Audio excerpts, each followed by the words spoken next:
ලංකාවේ තියෙන ලස්සනම සරසවියකට තමයි අද අපි ඇවිත් ඉන්නේ. ඉතින් මේ තමයි ලස්සනම මුහුද බඩ සරසවිය. රුහුණ විශ්වවිද්‍යාලය.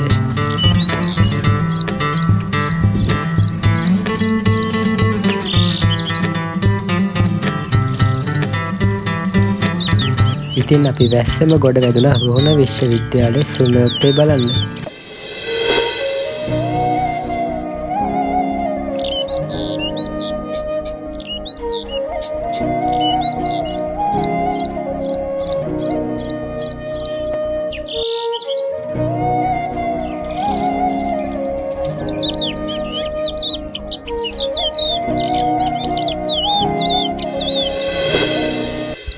ඉතින් මේ වෙලාවේ වැස්සයි පරිසරයේ සුන්දරත්වයයි දෙකම එකට බැඳුනාම අමුතුම ෆීලිං එකක් දැනෙනවා.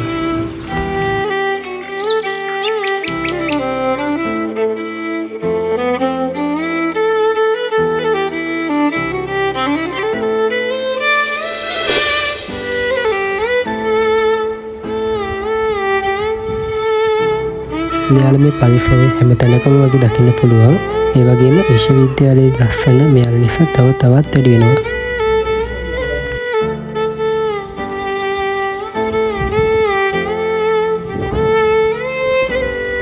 ඒ පරිසරයත් එක්ක බැඳුණු ළමයින්ගේ ජීවිත කතාව හරි ලස්සනට බිත්ති පොල් මත සටහන් වෙනවා.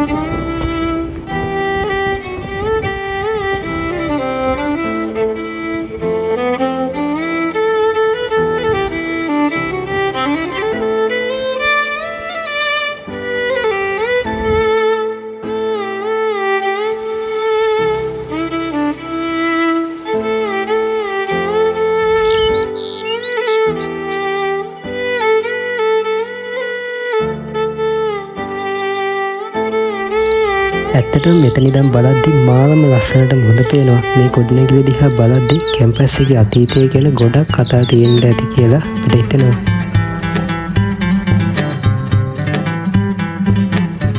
ඉතින් නංගී මල්ලියේ ඔයාලත් ඇවිත් මේ අපූර්ව සුන්දරත්වයේ විඳින්න විශ්වවිද්‍යාල සීනේ සැබෑ කරගන්න මහන්සියලා වැඩ කරන්න කියලා මම හැමෝටම සුබ පතනවා.